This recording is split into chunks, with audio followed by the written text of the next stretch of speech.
Hey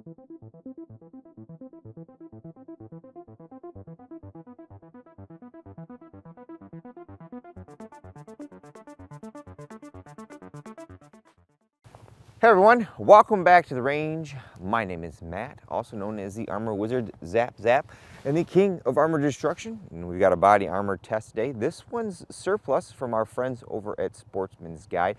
I actually picked up a pair of these a long time ago, and then a follower sent me one of them to test. This is Italian surplus ultra high molecular weight polyethylene, or PE for short.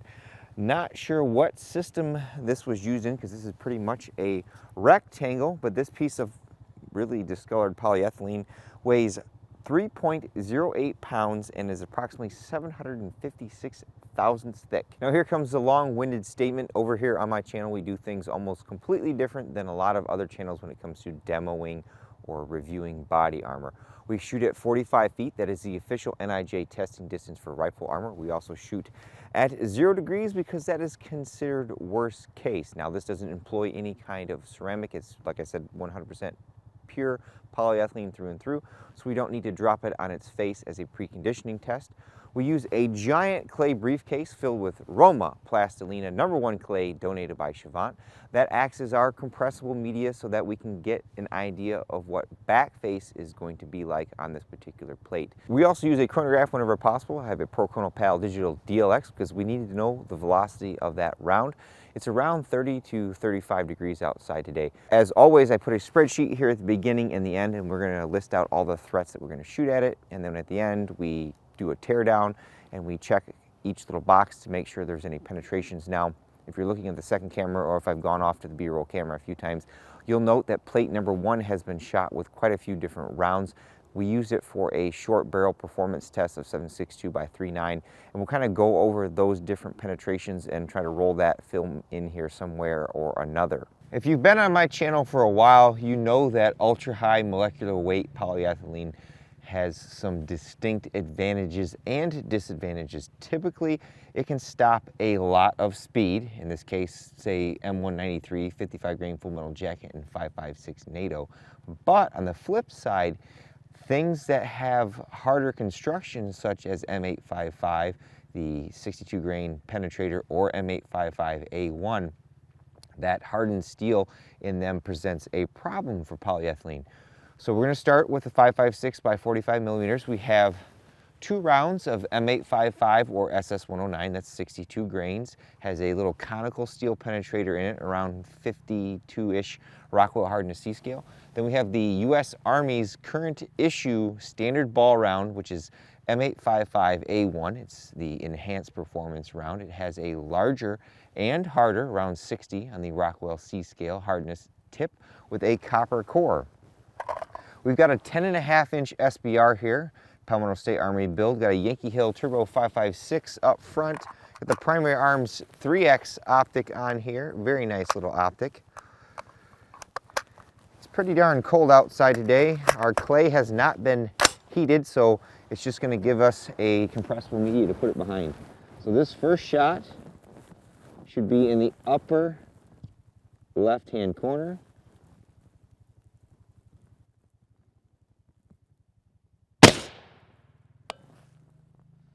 Got a velocity reading. Then the second round will be right next to it. That one was a little high. And then our third round, which is M855A1, will be on the right towards the labels. All right, I'll go down and mark our plate. We'll move on to the next stuff, and then once we've taken all of our hits, we'll go down and see what kind of penetrations we've got. Sticking with our 5.56 by 45 millimeter, we've stepped up our barrel length to a 22-inch TC compass, again with our Turbo 5.56. So this is getting us very close to, you know, an acceptable maximum real-world velocity obtainable by most of these loads. There are 24-inch barrels available. I haven't picked up one yet, but I think at that point I might go to 22 Creedmoor. This is our 55 grain full metal jacket M193 from Independence. This is known for producing quite a bit of speed, although when it gets down here in the temperatures in the 30s, We lose a little bit of that, but as I mentioned, polyethylene is pretty good at stopping this type of speed. If anything, these plates are like 26 years old, so we're almost doing kind of more of a test on how well aged polyethylene does at stopping threats. Just like Sportsman's Guide lists, you probably shouldn't use these as any means of actual personal protection. They're for collection purposes only, but it's your money, and what you do with them is so you choose.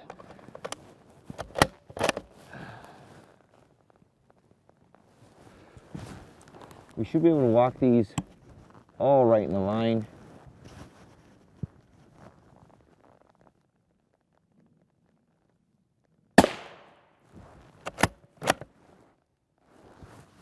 Velocity's down today, but still above the new NIJ07 spec.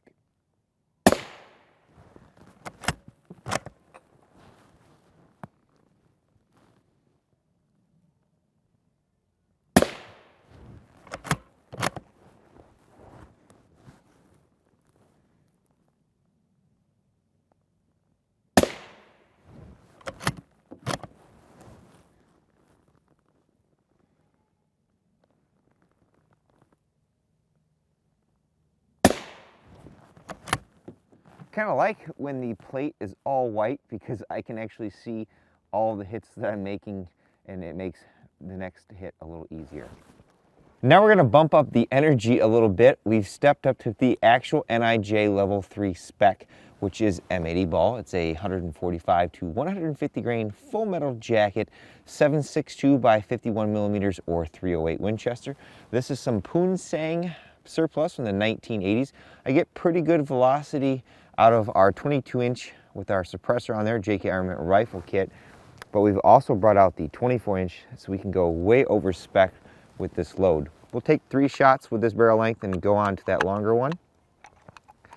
This is where a good pressed polyethylene plate will shine, because if the plate isn't pressed very well, this energy from this particular round will start causing those layers to separate, and that's when you can get penetrations.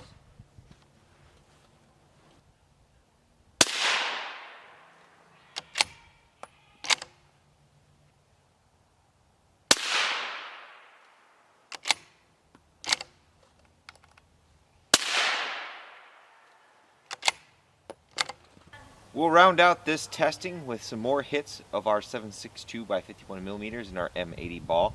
As mentioned, we've got our 24-inch Savage Axis 110 Tactical. It's left-hand eject, so the brass actually ejects that side, and the bolt handles on this side. We have a Crimson Trace Hardline Pro scope up here. A very nice scope. I wish the parallax would adjust down to 25 yards on it, and compared to, say, our primary arms Silverline series scopes, I think the reticles on those scopes are actually more defined than this Crimson Trace one. Your mileage may vary though. We got 4 hits of this to put on this plate. We'll go see what we did.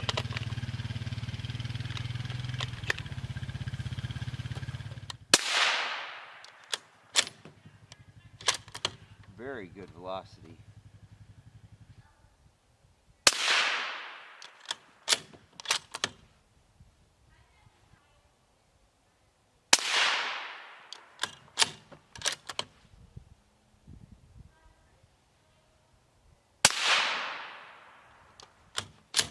Alright. Personally, for me, when demoing polyethylene, it's very nice when I can actually mark all of our hits here. Our plate shifted a little bit, but M855 from the 10.5-inch shots number 1 and 2. Our A1 shot was right there. Then on the second row here, M193 number 1, 2, 3, 4, and 5. Then our M80 ball from our 22-inch number 1, 2, and 3. Then from our King of Destruction, the 24-inch number 1, 2, 3, and 4. Place those bets in the comments below. The clay is cold, so it's just going to be a representation of back face. Ruh-oh, Raggy. We had penetrations from the first shot of M855 and from our A1. Otherwise, all of our other rounds that had quite a bit of speed, even that our plus P, you know, M80 ball, all stopped in this plate. As I mentioned, the amount of energy is starting to cause the plate to delaminate. But that's pretty darn impressive for, you know, a 26 or how many ever year old, 23-year-old plate. This was born in 2000, and it is listed as an NIJ standard 010103 level 3 plate.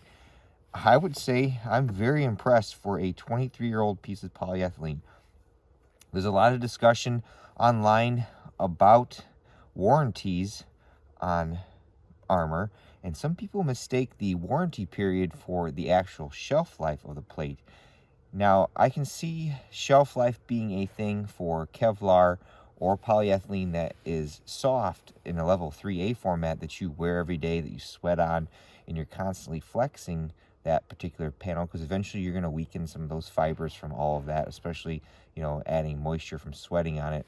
But in a rigid situation like our polyethylenes here, or in a hybrid where you've got ceramic on the strike face, I think most of the components in that are going to far outlive the actual warranty period. There could be some concerns with adhesives after that prolonged period, but 20-plus-year-old plate, more than able to fully meet our NIJ 03 standard. Awesome. All of these shots on this plate I would consider fair hits. We're fairly close, but I wanted to test these pistol-like threats against it. And R.A.N.G.E, we have only 2 penetrations, and those are from our APSX and our Liberty National Defense in 4.6 with that steel tip on there. It is a stainless steel. I thought it was a iron steel magnetic, but it is not. I checked with them.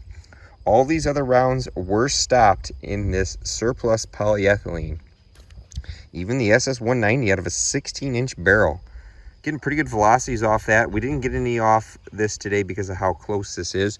I have to refer to some averages, but that's some good data for this shorty 7.62x3.9 test, that none of those rounds at that velocity are going to make it through armor.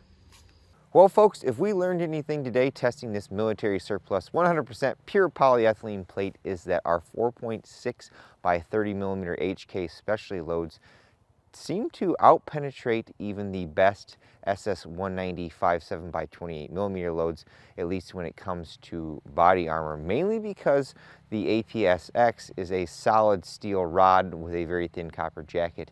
And that Liberty National Defense EPR version, that thing is nasty. I wish they would actually make more of that and make a 5.7 round, because then we would probably turn the tides and the 5.7 would be the winner. We used the second panel for our testing for some short barrel 7.62 by 3.9 testing, and none of the common non-military loadings from that short barrel had any chance of penetrating this particular plate. Even when we went to our M80 ball shots, this thing handled our above spec without an issue, as well as M193. Again, hardened steel penetrators tend to always be an issue for most polyethylenes, and our 10.5-inch barrel was our limit for M855A1 and M855. With all that being said, it's time for me to get the heck out of here, but at the end of all my videos, I take a moment to thank all those who help make these possible. Number one is my Patreon subscribe star and subscribers on YouTube.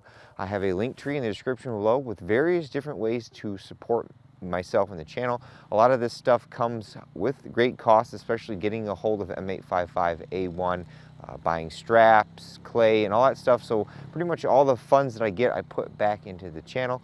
Number two is my follower who, again, in full transparency, donated us those plates from Sportsman's Guide to destroy with no strings attached. And of course, number three is you all for watching. Until next time, I'll catch you at the range.